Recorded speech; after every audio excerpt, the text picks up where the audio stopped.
Votre parcours rapidement, Monsieur le Président. Vous avez passé toute votre carrière dans l'immobilier, dans de nombreux groupes, Ferrinel, Georges V, CGIS, mais surtout vous avez créé Nexity en 2000 avec Stéphane Richard, qui est devenue la première plateforme de services immobiliers pour accompagner vos clients tout au long de leur parcours immobilier. Aujourd'hui, Nexity, c'est une société de services à l'immobilier, donc je ne fais pas d'immobilier. Faire de l'immobilier, c'est détenir un actif, travailler la valeur de cet actif dans un effet dette, rendement, sortie. Je ne suis pas une foncière, Nexity ne détient aucun logement, aucun mètre carré de bureau, rien du tout n'appartient à Nexity. Nexity, c'est une société de service. Et je ne sais pas faire autre chose que du service à l'immobilier. Donc quand je dis que j'ai un angle de vue sur l'immobilier, c'est juste parce que j'ai une perception de ça. Le concours de circonstances fait que quand on crée Nexity à une douzaine de cadres, je trouve que pour des questions d'orientation, de vie, etc., et d'âge, je suis le dernier survivant de cette période-là, présent encore chez Nexity. On est essentiellement un petit promoteur de logement, c'est-à-dire qu'on achète des terrains, on met en vente et on fait quelques logements. On doit faire en 2000, on doit faire quelque chose comme un petit peu moins de 1500 logements. Information comme ça, mais c'est un peu dans le marché, on va faire plus de 20 000 cette année. Logements neufs. Et puis viennent s'additionner à ces métiers-là par des rachats, beaucoup de rachats d'entreprises. Nexity, c'est une entreprise qui a fait, je pense, une trentaine, 30-35 acquisitions dans les 20 dernières années et qui a dû faire à peu près autant de désengagement puisque ça a été des mouvements dans un sens et dans un autre. Je n'ai pas peur en tant que chef d'entreprise, je n'ai pas peur de l'erreur. J'ai peur de ne pas essayer. Après, quand je fais des erreurs, quand j'essaye, il faut que je mesure. Est-ce que ça met en danger ou pas mon modèle économique? Et donc j'additionne plein de métiers. Nexity aujourd'hui, c'est une entreprise de 160 métiers.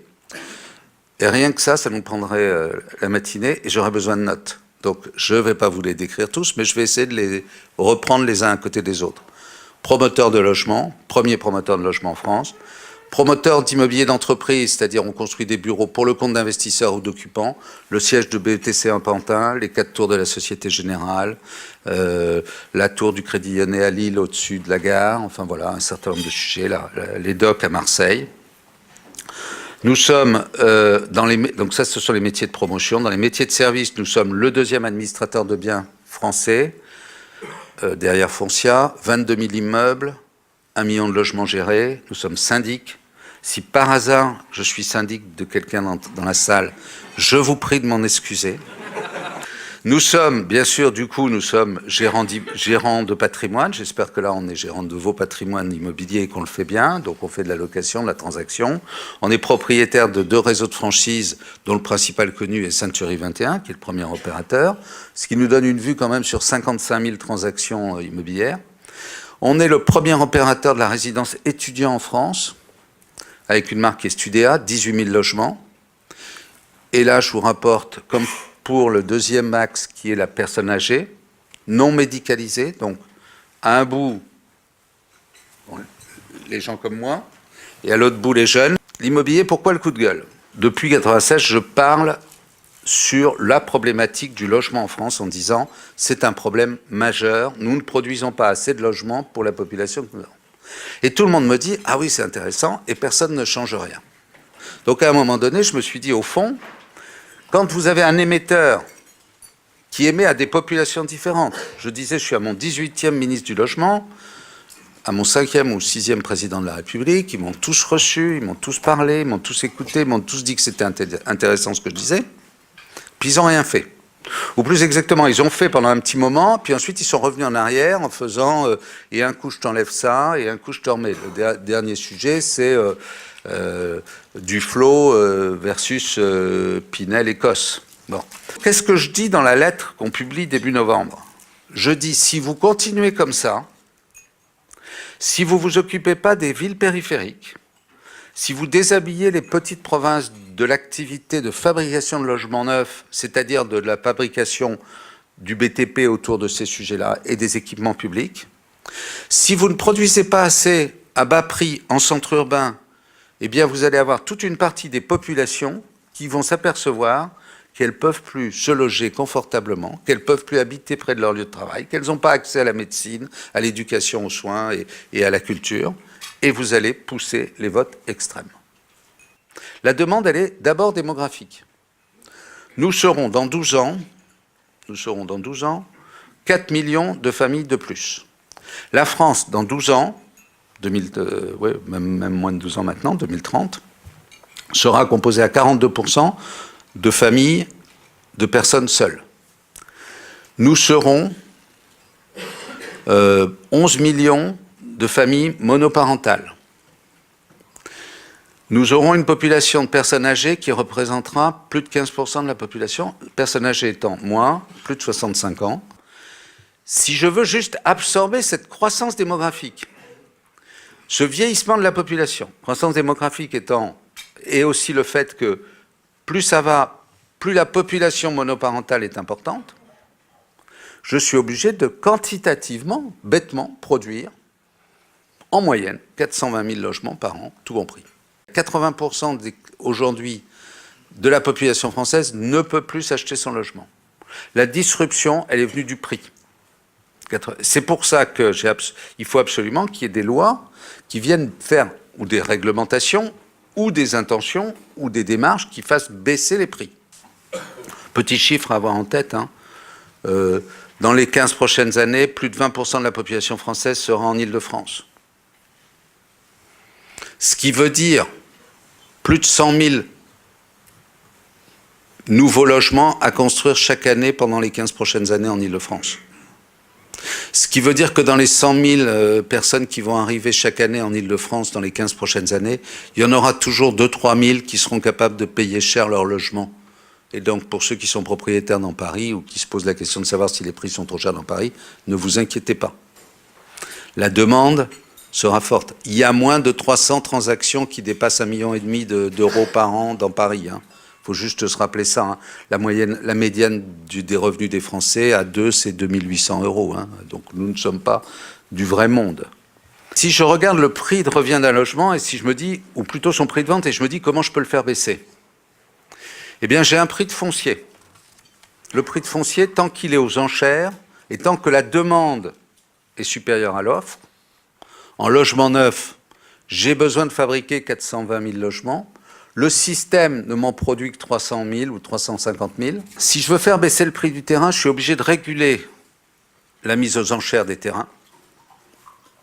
Aujourd'hui, ce n'est pas acceptable qu'entre deux opérateurs sur un même terrain, on fasse juste monter les prix. Mais si je veux réguler ça, j'ai un problème, c'est que la collectivité ne peut pas financer ses équipements publics.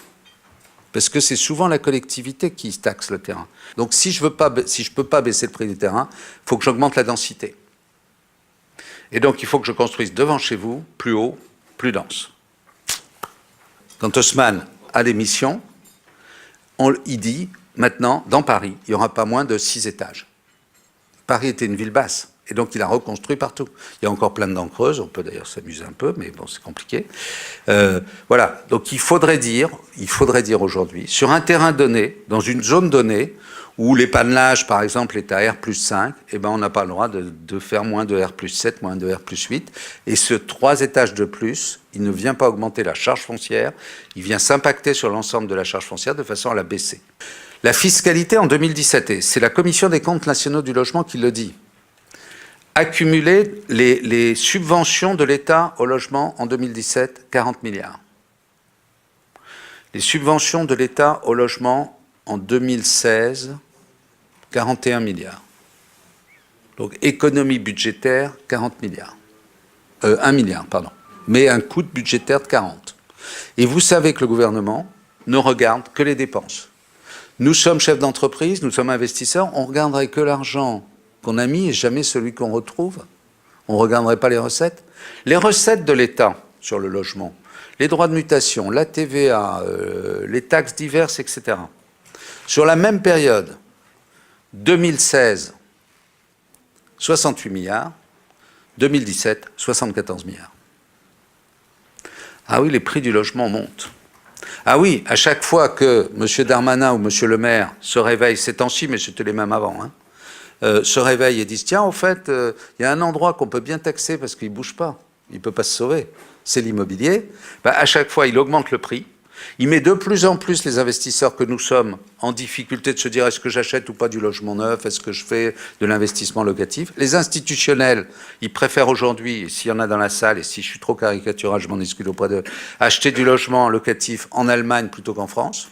Et donc, on a un État qui, en France, et c'est à ce niveau-là le plus élevé au monde, surtaxe l'immobilier d'une différence de 34 milliards. Les encadrements de loyer, je m'en fiche. Voilà, ça n'a rien. L'encadrement de loyer, il est déjà existant. Il est existant juste par la capacité des gens à payer un loyer. Donc c'est la solvabilité des ménages. Alors, lorsque vous regardez l'encadrement des loyers que va proposer Anne Hidalgo et qui est celui du truc précédent, c'est déjà le prix de marché aujourd'hui. C'est un mauvais signe politique, c'est la preuve qu'ils ne comprennent pas de quoi on parle, parce que nous, les investisseurs en locatif, et j'en suis un, j'ai pas intérêt à monter mon loyer à un niveau qui fasse que mon locataire s'en aille tous les 6 mois ou puisse pas payer. J'ai intérêt à trouver un taux moyen. Si j'emprunte à 1,45 et que j'ai du 2%, 3% ou 2,5%, bon voilà. Après, si vous venez chez Nexity, je vous rappelle que je vous garantis le bail, le loyer, et que si je vous dis que je vous donne du 3% net ou 3,5% net, sur les 9 prochaines années, vous les avez sans problème. Bon, ça, je vous laisserai venir.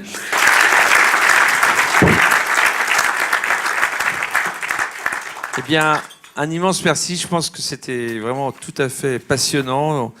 On vous remercie beaucoup, Alain et chers amis. On vous dit à bientôt. Écoutez, bonne journée et merci encore, Alain, pour cette conférence.